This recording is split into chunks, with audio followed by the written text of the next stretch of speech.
승규 목사님 나오셔서 지금 1부 예배 시간에는 왕 같은 제사장들이라는 제목으로, 또 2부 예배 때는 헛된 영광이라는 제목으로 하나님 말씀 증거해 주실 때 큰 은혜 받으시기 바랍니다. 우리 목사님 나오실 때 하나님 아버지께 감사하는 마음으로 할렐루야 인사하도록 하겠습니다.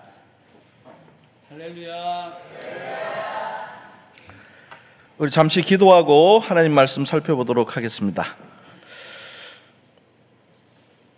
하나님 아버지, 오늘도 저희를 사랑해 주셔서 이렇게 살아있도록 하시고, 또 아침에 일어나게 하시고 주 앞에 나와서 예배드릴 수 있도록 하신 거 감사드립니다. 우리가 몇 년을 살든지 하나님께서 부르시는 그날까지 하나님을 예배하는 이 일에 우리의 모든 힘을 다 쏟는 자들이 되게 하여 주시옵소서.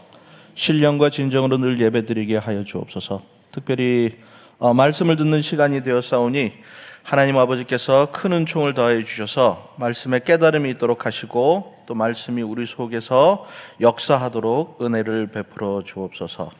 예수님의 이름으로 기도합니다. 아멘.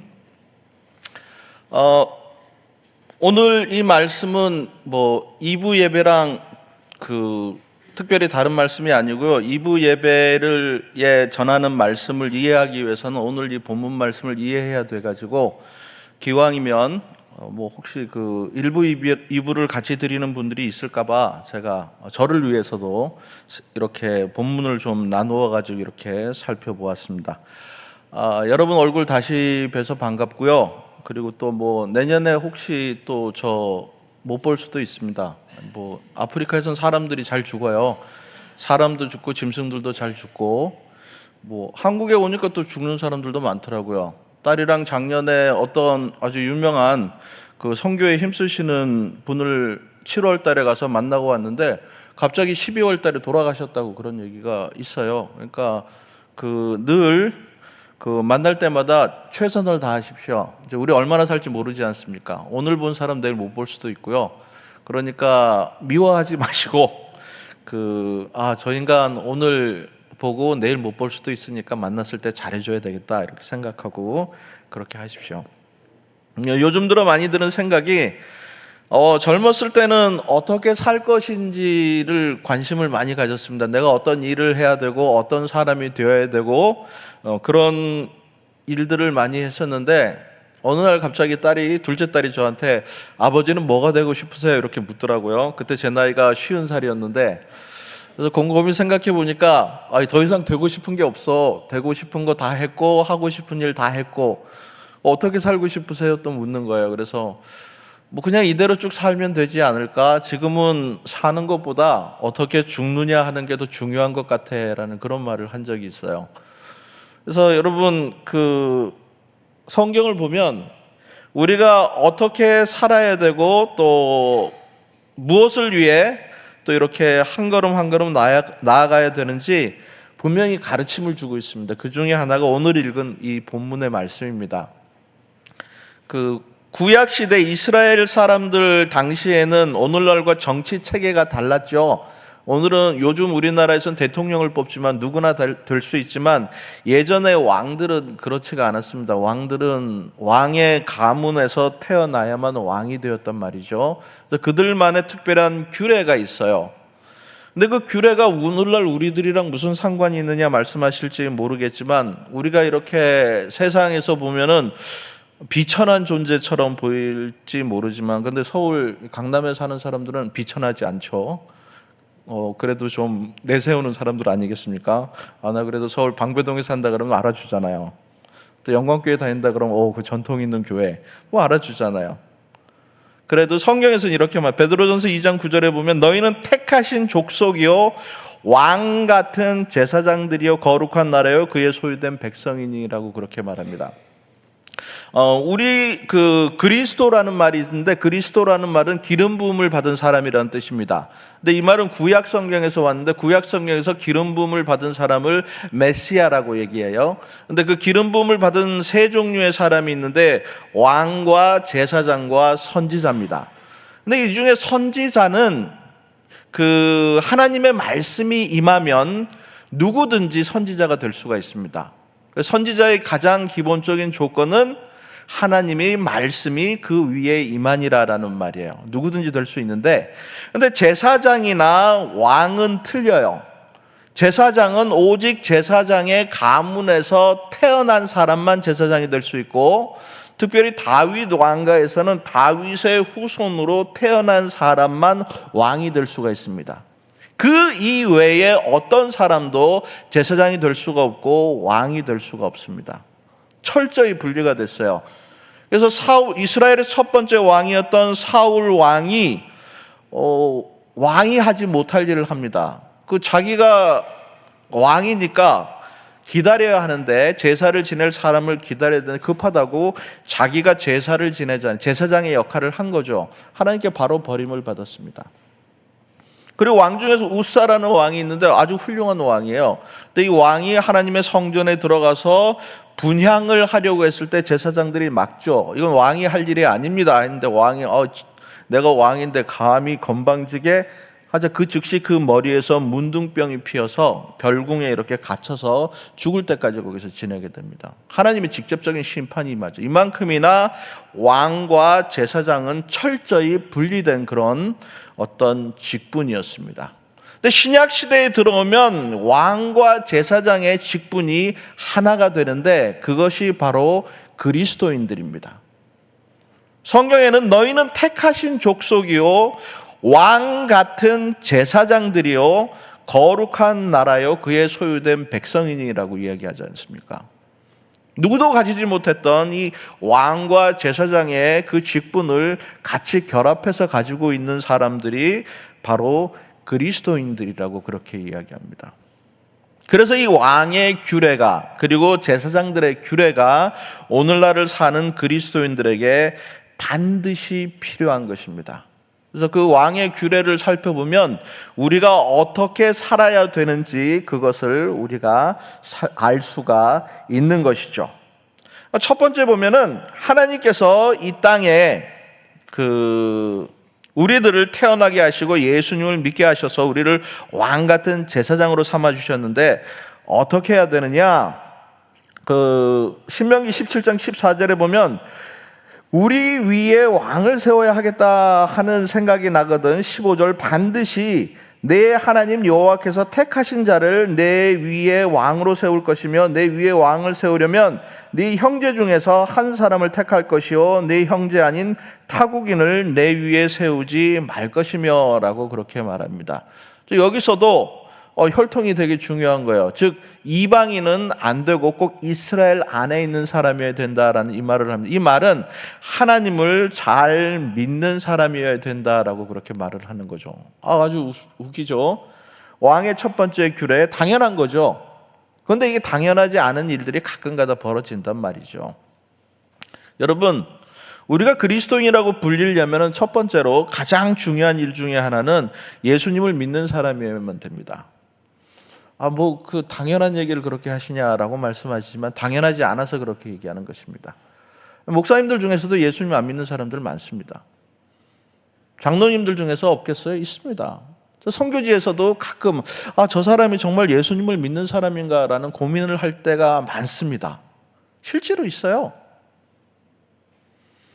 예수님 믿는 거 아주 중요합니다. 여러분, 제 딸들은 외할아버지가 목사고 라영택 목사님이라고, 제 아버지가 목사고, 그 집안에서 태어났으니까 어머니가 아이들을 뱃속에 가졌을 때부터 계속해서 교회를 다녔지 않습니까?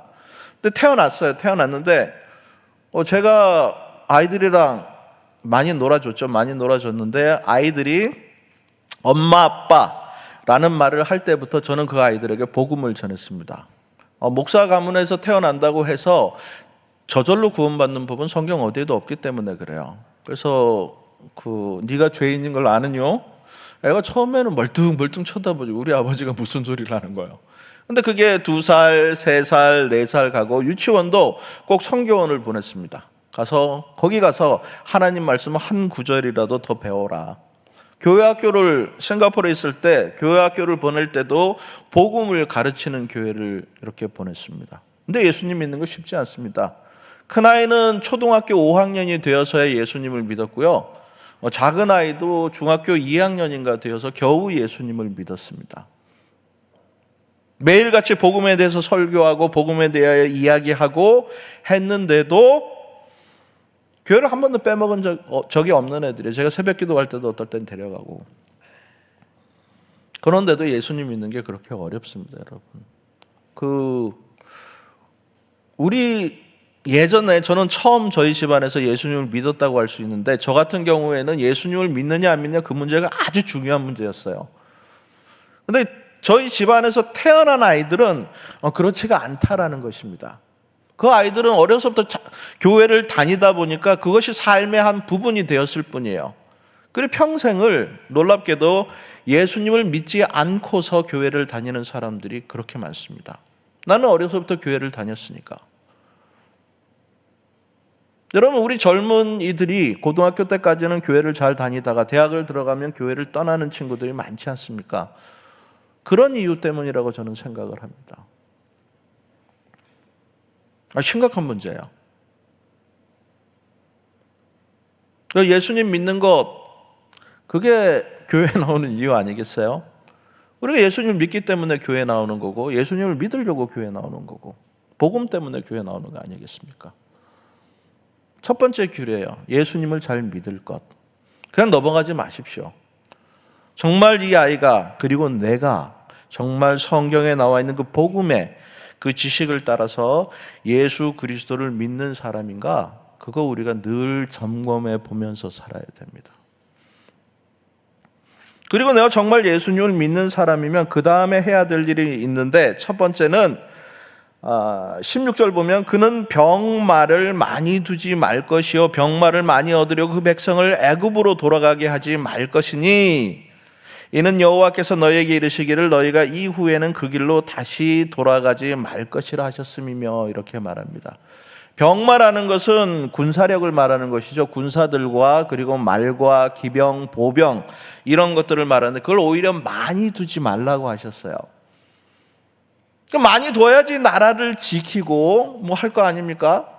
우리나라가 뭐 결혼도 안 하고 애도 안 낳고 그래서 나라가 몇 년 뒤에는 뭐 소멸할 것이라고 그렇게 얘기를 하는데, 가장 우선적으로 타격을 주는 분야가 국방 분야죠. 그래서 딸들이랑 어제 오면서 얘기를 하다 보니까 아빠 조금 있으면 여자들도 군대에 가야 될지도 모르겠어요, 이렇게 얘기를 한단 말이에요. 많아야 됩니다. 그래야지 싸움을 하죠. 그래서 성경에서는 오히려 이스라엘의 왕에게 병마를 많이 두지 말라라고 이야기해요. 왜냐하면 이스라엘 백성들은 하나님을 믿는 백성들의 나라였기 때문에 그 싸움은 국민에게, 왕에게 속한 것이 아니고 그들이 믿는 하나님에게 속한 것이었습니다. 그래서 병마를 많이 두지 말라고 이야기를 했어요. 네가 눈에 보이는 군사력을 의지하지 말고 눈에 보이지 않는 하나님을 의지하라고 그렇게 말씀하셨습니다. 그리고 특별히 병마를 키우기 위해서 불신앙적인 일을 하지 말라고 그렇게 얘기하는 거예요. 하나님께서 애굽에서 출애굽 때의 그 기적을 일으키셔가지고 홍해를 가르시고 애굽에 10가지 재앙을 내리셔가지고 이스라엘 백성들을 끄집어냈는데, 그 나라로 다시 돌아가서 군사력을 강화하기 위해서 거기에서 말과 전차를 사오지 말라라는 것입니다. 하나님께서 너희들에게 베풀어 주신 그 은혜를 기억하고 그것을 다른 것으로 대체하려고 하지 말라라는 것입니다. 우리는 은혜 가운데 살아가야만 됩니다, 여러분. 하나님께서 우리 주 예수 그리스도의 보혈의 공로로 십자가에서 흘리신 그 죽으심, 그 피 흘리심, 그걸 가지고 우리를 구원하셨잖아요. 다른 것하고 그거 바꿔 먹어서는 안 되는 것입니다. 병마를 많이 가지지 말고, 두 번째는 17절 보면 그에게 아내를 많이 두어 그의 마음이 미혹되게 하지 말 것이며, 아내를 많이 두지 말라라고 그렇게 이야기를 했습니다. 특별히 그 당시 근동 지역의 왕들은 아내들이 많았죠. 우리 대한민국의 뭐 조선왕조 시대나 고려 시대의 왕들이 아내를 많이 가진 것하고는 차원이 다릅니다. 그거를 하렘이라고 이야기하는데 수백 명, 때로는 수천 명의 여자들만 거하는 그런 곳이 있어요. 그러니까 그게 아무런 문제가 되지 않습니다. 그 대표적인 사람이 하나는 다윗이고 하나는 솔로몬이죠. 그런데 다윗 집안의 모든 그 비극은 어디에서부터 옵니까? 그 아내를 많이 둔 데서 그게 와요.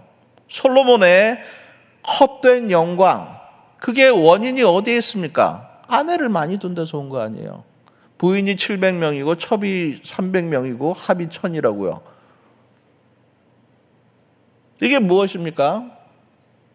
여러 가지 이유가 있겠죠. 아내를 많이 둔 이유가 있겠지만은 그거는 하나님께서 보시기에 옳지 않다라는 것입니다. 원래 성경에서는 한 아내와 한 남편 요렇게만 만드셨어요. 아담과 하와만 만드셨지 다른 어떤 존재를 만들지를 않으셨습니다.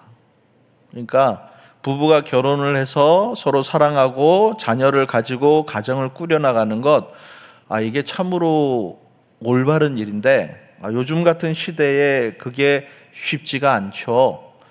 디모데 후서 3장에 보면은 말세에 고통하는 때가 이를 것이다 라고 했는데 제가 보기에는 그 말세에 고통하는 때가 이미 이르렀습니다. 그래가지고 요즘 젊은 사람들 살아가는 거 보면은 이게 어떻게 말로 형용할 수가 없습니다. 인생의 쾌락이라고도 할 수가 있겠죠. 그런 걸 너무 추구하지 말라라는 것입니다. 하나님께서 주신 규례 안에서 그렇게 살라고 그렇게 말씀하시고, 세 번째는 은금을 많이 쌓지 말 것이라 그렇게 말을 했습니다. 왕이 되면 얼마나 돈을 많이 벌 수가 있겠어요?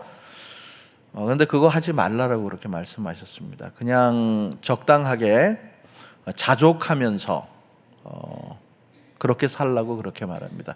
이 만족이라는 말하고 성경에 보면 자족이라는 말인데 약간 견해가 다른 것 같아요. 만족이라는 것은 내 육체에 어떤 갈망하는 것이 있고 그것을 우리가 가졌을 때의 마음이 이렇게 기쁜 것, 그런 걸 만족한다고 하는 것 같은데, 근데 이건 끝이 없는 것 같아요.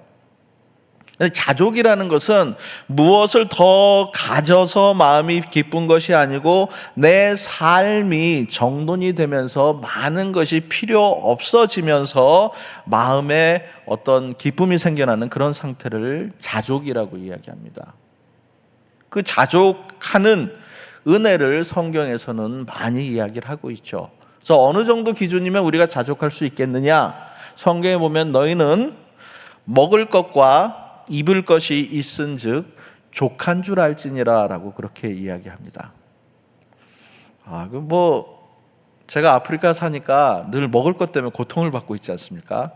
한국 사람은 한국 스타일로 먹어야 되는데 거기는 한국 채소가 나질 않으니까 어쩔 수 없이 텃밭도 가꾸고 그렇게 해서 다 자체적으로 생산을 해서 먹습니다. 근데 한국에 들어오니까 이게 없는 게 없어요. 제가 어렸을 때 여름에만 먹던 과일이 겨울에도 나질 않나. 이건 낙원이 따로 없습니다. 이게 돈이 필요하죠. 그렇게 살려면.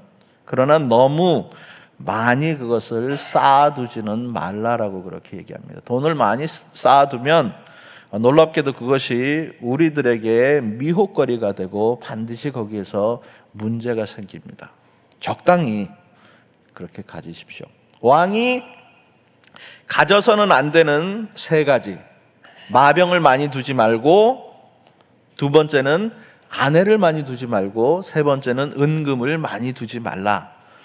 이거를 꼭 기억을 하셔야만 됩니다. 그래야지 우리 삶이 좀 절제를 할 수가 있어요. 여러분, 이제 얼마 안 남았어요. 주님께서 우리를 부르실 날이 이제 카운트다운에 들어갔습니다. 얼마 안 남았는데 그때 가져갈 수 없는 것이라면 너무 큰 소망을, 너무 큰 미련을 거기에 두지 마십시오. 그만큼 오히려 거꾸로 그것들을 버리고 다른 어떤 것에다가 우리가 그 시간과 열정을 투자를 해야만 됩니다. 그게 뭐냐?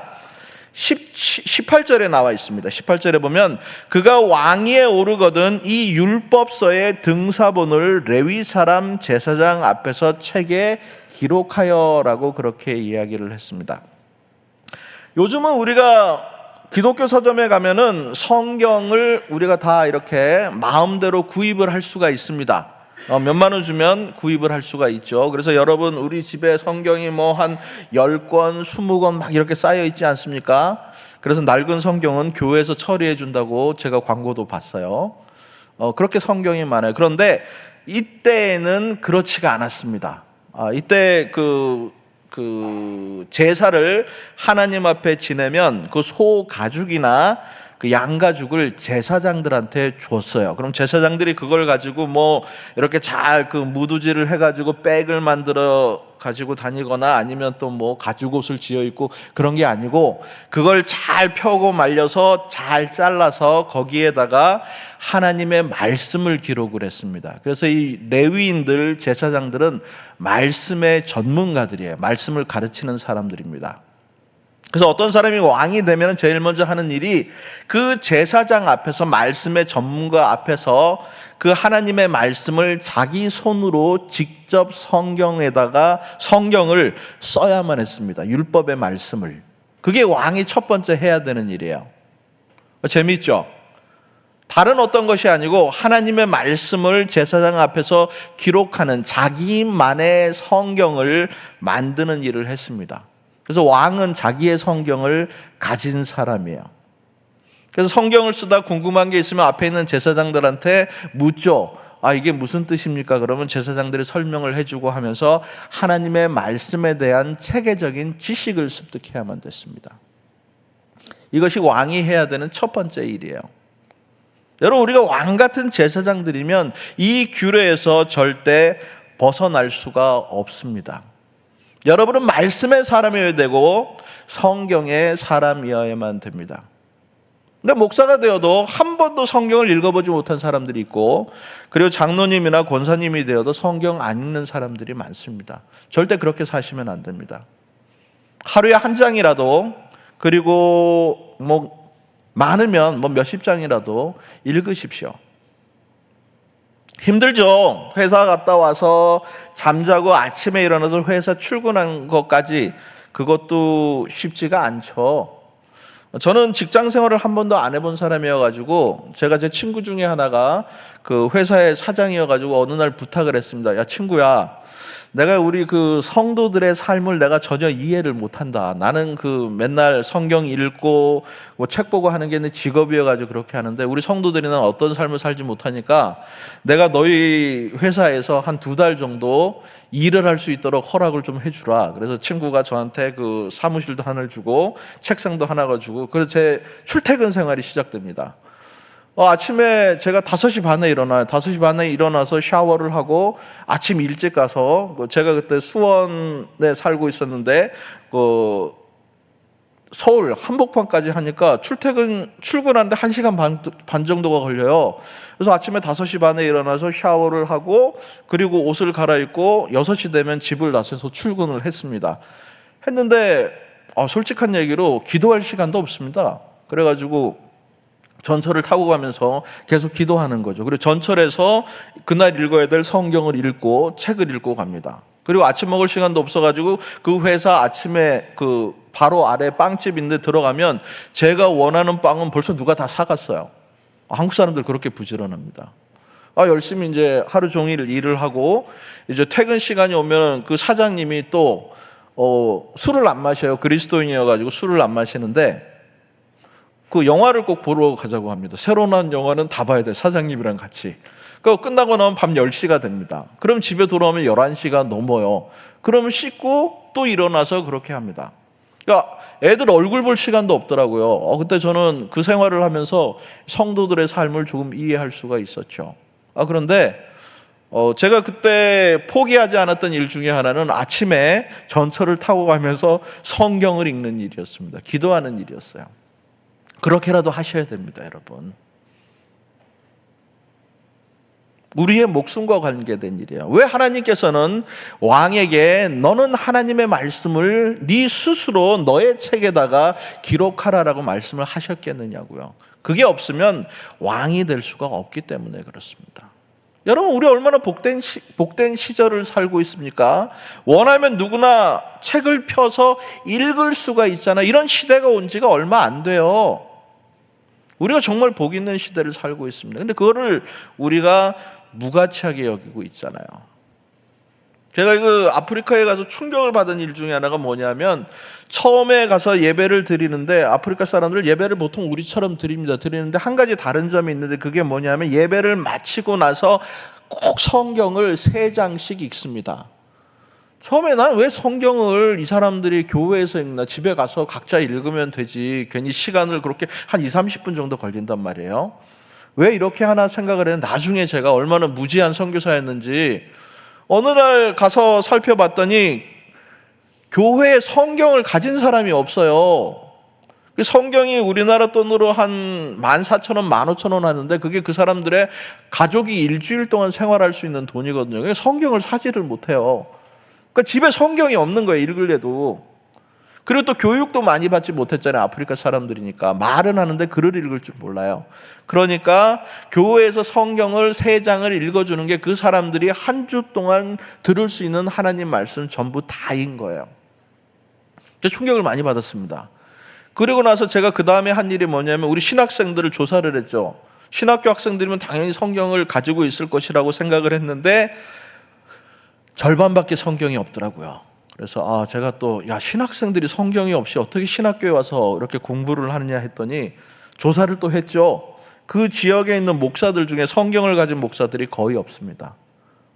그냥 어디서 주워 들은 말씀 가지고 적어가지고 와가지고 이렇게 설교하고 그래요. 제가 얼마나 충격을 받았겠어요. 그래서 어느 날 아내한테 제가 그랬죠. 여보, 내가 이 사람들 영혼을 구원하기 위해 아프리카에 왔는데, 이게 뭐 맨날 유치원 건물이나 짓고 예배당이나 짓고 이 사람들의 영혼의 문제에 정말 무감각했던 것 같아요. 우리 회개하는 마음으로 우리가 돈을 모아가지고 이제 성경을 사서 보급을 좀 합시다라고 집사람하고 이야기를 했어요.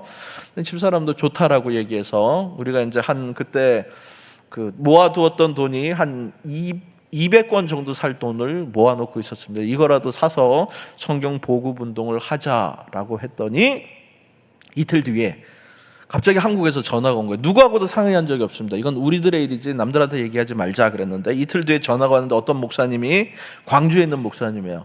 박 목사님 있잖아요. 그 한국에 내 친구 교회인데, 우리 교회도 아니고 내 친구 교회인데, 그 교회에서 이번 주에 어떤 분이 꼭 아프리카에 성경을 사라고 헌금을 했대요. 그거 좀 써주실 수 있어요? 내가 아는 사람이 목사님밖에 없잖아. 그러길래 당연하죠. 보내시죠. 그 성경 500권 값이 왔습니다. 그래서 그걸 사가지고 또 나눠줬어요. 그 목사님이 또 며칠 있다가 한 일주일 다시 또 전화를 하셔가지고, 목사님, 이번엔 내가 좀 성경을 위해서 헌금을 좀 보내고 싶어요. 이렇게 얘기를 해요. 그래서 그런데 한 가지 조건이 있어요. 절대 우리 마누라한테는 얘기하지 마세요. 그 마누라 몰래 꼬분칠 돈인데. 그래서 그분이 500권 값을 또 보내셨어요. 그래서 한 1200권 정도 되지, 성경을 배포를 했지 않습니까? 근데 이게 너무나 저희들은 은혜가 되는 일이잖아요. 하나님한테 기도하고 일을 하려고 했더니 하나님께서 누구와 상의하지도 않았는데 사람들의 마음을 움직여가지고 그 일을 하니까 이게 하나님께서 하시는 일이다 싶어가지고 사람들에게 몇 번 알렸더니 그럼 뭐 다른 데 쓰라고는 안 하는데 성경 사라고는 돈을 무지하게 많이 보내요. 지금까지 보급한 성경이 한 2,000권 정도 됩니다. 우리나라 돈은 한 US 달러 한 2만 불 정도 되니까 우리나라 돈 한 2,500만 원 되죠. 아무런 조건도 없어요. 그냥 성경을 보급하는 일에 써주십시오라고 그렇게 얘기를 하는 거예요. 그만큼이나 중요합니다, 여러분. 그리고 우리가 성경을 가지고 있으면서도 안 읽는 거, 이거 정말 부끄러운 일이에요, 이거. 성경 안 읽으면서 그리스도인이라는 얘기 절대 하지 마십시오.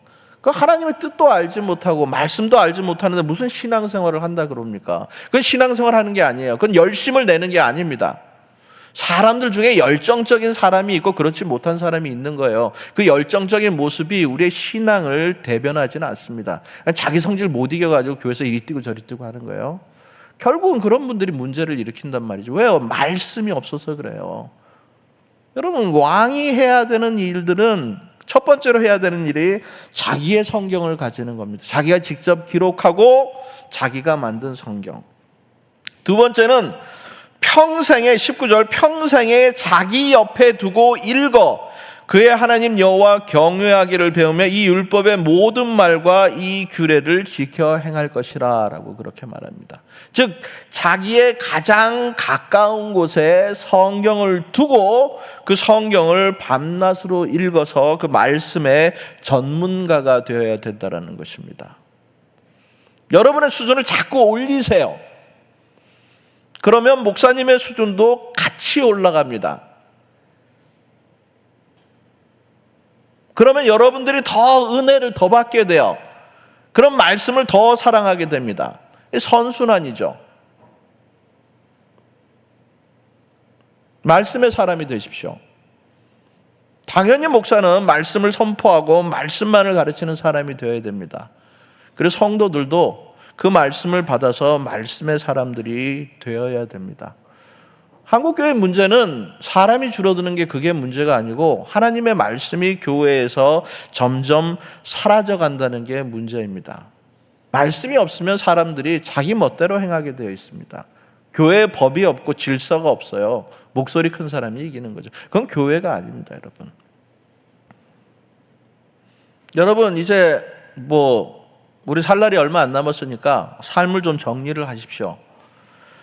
저는 젊었을 때 늘 읽는 것을 좋아해가지고 모든 것들을 다 읽어나갔습니다. 심지어 그 라면 봉지에 있는 글자까지도 다 읽는 사람이에요. 활자 중독증이라고 얘기하는데 지금은 그렇게 책을 보지 않습니다. 지금은 오직 한 권의 책, 성경만 봅니다.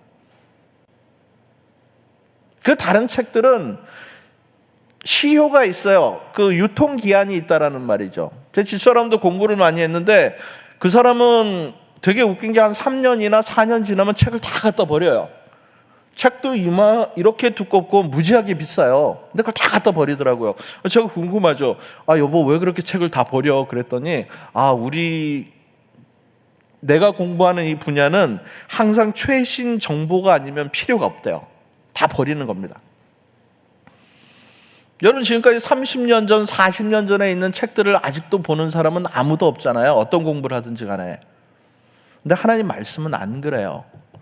이 말씀이 처음 기록된 게 주전 1500년도에 기록되었으니까 현재가 주후 2000년이 지났으니까 벌써 3500년 전에 기록된 것인데 아직도 우리가 이 성경을 통해서 하나님을 만나고 구원의 방법을 우리가 전해 듣고 그리스도인으로서 어떻게 살아가는지 하나님의 말씀을 통해서 우리가 지금도 배우고 있잖아요. 성경 말씀이 바로 진리이기 때문에 그렇습니다. 세상에 많은 그렇게 똑똑한 사람들이 많아도 그 사람들이 그렇게 주장했던 이론과 학설과 그들이 쓴 책들이 다 없어져 버렸는데 그들이 그렇게 공격했던 이 하나님의 말씀인 성경은 아직도 살아있고 우리 속에서 역사하고 교회를 일으키고 많은 사람들에게 구원을 가져다주는 책입니다. 그러니까 우리가 어떻게 이 책을 안 읽을 수가 있겠어요? 특별히 성경에서 우리를 왕 같은 제사장들이라고 그렇게 이야기했으니까 거룩한 나라요 그의 소유된 백성이고 우리가 살아가는 그 법이 바로 이 하나님의 말씀에 있다라고 이야기를 하지 않습니까? 그러니 이제 우리가 다른 일 하지 말고 아침에 일어나면 성경을 읽읍시다. 그리고 나서 다른 일을 하십시다. 그리고 제가 제일 부러운 사람들이 누구냐 하면은 어머니 아버지가 오래 신앙생활을 했는데 그분들이 연로해서 이제 활동을 많이 못 하시고 앉아 있는 시간이 많아지면 그분들이 이제 자기가 말 그대로 성경 필사를 합니다. 창세기부터 요한계시록까지. 여러분 기독교 서점에 가보면 그런 책들이 나와 있어요. 따라서 쓸 수도 있게 되어 있고 그런데 그게 사람들에게 상당히 효과적입니다. 눈으로 대충 읽는 것보다 귀로 듣는 것도 좋고 그렇게 자기가 성경을 필사를 하는 것도 좋습니다. 저도 탄자니아에다 갖다 놨어요. 지금 너무 시간이 바빠서 읽기밖에 못하지만 언젠간 제가 움직이지 못할 날이 오면은 저는 책상에 앉아서 그때부터는 성경을 쓰기 시작할 겁니다. 그리고 제가 쓴 성경 창세기에서부터 그 요한계시록까지를 제 딸들에게 물려주고 싶습니다. 그런 분들이 있어요. 그 성경을 가지고 있는 분들이 있습니다. 그분들은 자기도 그렇게 하겠대요. 얼마나 귀한 일이에요, 그런 것들이. 말씀을 쓰십시오. 읽으십시오. 말씀을 들으시고 말씀을 외우십시오. 그게 우리를 살리는 유일한 길입니다. 다른 책이 아니에요, 여러분.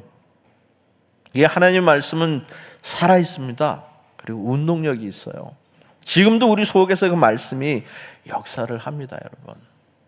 이게 왕 같은 제사장들이 왜 하나님의 말씀에 가치를 두고 말씀을 사랑하고 말씀을 읽어야 되는지를 우리에게 가르쳐 주고 있습니다.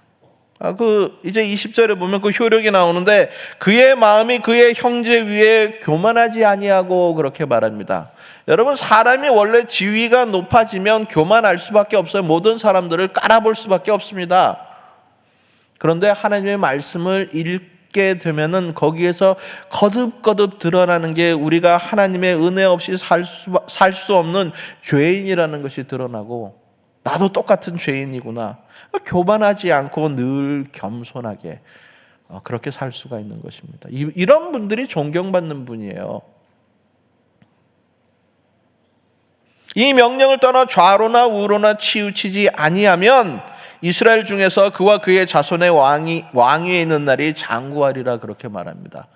그 왕이 되어가지고 가장 기분 좋은 일은 뭡니까? 내 후손이 대를 이어서 왕이 되는 일 아니겠습니까? 다른 말로 하면은 우리의 자손들이, 우리의 자녀들이 대를 이어서 신앙생활을 하는 것을 말합니다. 그 방법이 어디 있겠습니까? 고등학교를 졸업하고 나서도 여전히 교회 안에 있고, 결혼을 하고 나서도 여전히 교회 안에 있고, 내가 늙어 죽어도 이 교회를 지키고 이 교회에서 신앙생활하고 그들이 가진 믿음을 그 후손에게 물려줄 수 있는 방법이 어디에 있습니까? 바로 이 하나님의 말씀에 있습니다. 자녀들과 함께 앉아서 하나님 말씀을 읽으십시오. 저희는 교육을 할 때 애들에게 공부하라 소리는 한 번도 안 해봤습니다. 근데 잔소리하는 게 있어요. 저희 집사람이 우리 둘째한테 잔소리하는데, 얘 오늘 성경 읽었니? 꼭 그렇게 물어봐요. 안 읽었으면 막 욕합니다. 그게 유일한 잔소리예요. 자기도 성경을 읽고 저도 읽고 큰딸도 읽고 작은딸은 안 읽으면 안 되잖아요. 그러니까 얘 너도 성경을 읽어라. 왜요? 그게 습관을 들이는 것이 그렇게 어렵기 때문에 그렇습니다. 쉽지 않아요. 마귀는 어떤 수를 써서라도 우리가 성경을 읽지 못하도록 그렇게 만듭니다. 바쁘게 만들고요, 일이 터지게 만듭니다. 습관을 들이는 것이 중요해요. 그래서 아침에 일어나자마자 성경을 읽고 하루를 시작하는 게 제일 좋습니다, 여러분. 읽으시면 제가 장담할게요. 여러분의 삶이 바뀝니다. 오직 성경 말씀, 하나님의 말씀만이 우리의 삶을 바꿔요. 다른 방법은 없습니다. 우리 자녀들이 어떻게 바뀌냐고요? 하나님의 말씀이 바꿉니다. 부모의 잔소리가 바꾸는 것이 아니에요. 딸아, 아들아, 성경을 읽어라. 그러면 딸과 아들이 뭐라고 얘기하는 줄 아세요? 엄마, 아버지가 나는 성경을 읽는 걸 평생에 본 적이 없는데 저분들이 왜 저러시지? 또 이렇게 한단 말이죠. 본이 되십시오. 본이 되십시오. 그동안 못하셨으면 사과하십시오. 얘 미안하다. 내가 신앙생활을 그동안 한다고 했는데 허투루 한 것 같다. 하나님 말씀 없이 신앙생활을 해왔는데 미안하다. 이제 회개하고 내가 제대로 신앙생활을 하려고 하는데 너도 나를 용서해주고 같이 하나님 말씀을 읽어나가지 않으련? 이렇게 하는 거 좋습니다. 그리고 그 하나님의 말씀이 사실은 우리 자녀들에게 우리가 물려줄 수 있는 가장 큰 유산입니다. 그 말씀이 그 아이들을 살릴 겁니다. 그렇게 못 해오셨다고요? 지금부터라도 하셔야죠. 정말 사과하십시오. 자녀들에게 미안하다. 내가 너희들에게 정말 신앙의 본이 되지 못했구나. 내가 교회에서 목사였는데, 내가 장로였는데, 내가 권사인데, 내가 집사인데 정말 내가 본이 되지 못했다. 자녀들아, 미안하다. 나도 오늘부터 그렇지만 회개하고 성경을 읽기로 했으니까, 하나님의 백성답게 살기로 했으니까 너도 좀 그렇게 살았으면 좋겠다. 이렇게 하면 되지 않을까요? 그래도 안 들어오면 어떡하겠습니까? 돌아올 때까지 눈물로 기도를 해야 되겠죠. 남아있는 건 그들입니다. 우리는 주님께 가요. 곧 갑니다. 마지막 남은 소원이 뭐가 있겠어요? 그 아이들이 믿음에 붙어 있고 주님께 붙어 있어서 같이 영생을 누리는 거 아니겠습니까? 여러분, 이 왕의 규례를 우리 삶에다 적용을 하십시다. 말씀을 읽고 묵상하고 때로는 외우고 또 시간이 있으면 움직일 힘이 없으면 앉아서 성경을 쓰십시오. 그러면 하나님께서 우리 삶에 복을 주실 겁니다. 기도하겠습니다. 하나님 아버지, 부족한 저희들을 부르셔서 또 예수님 믿게 하시고 또 하나님의 자녀 삼아 주신 것 감사드립니다. 이제는 하나님의 자녀로서 이 험한 세상을 살아야 할 텐데 하나님 말씀이 우리 삶의 길잡이가 되게 하여 주옵소서. 말씀을 깨닫게 하시고 말씀이 우리 속에서 역사하도록 저희들에게 은혜를 허락하여 주옵소서. 예수님의 이름으로 기도합니다. 아멘.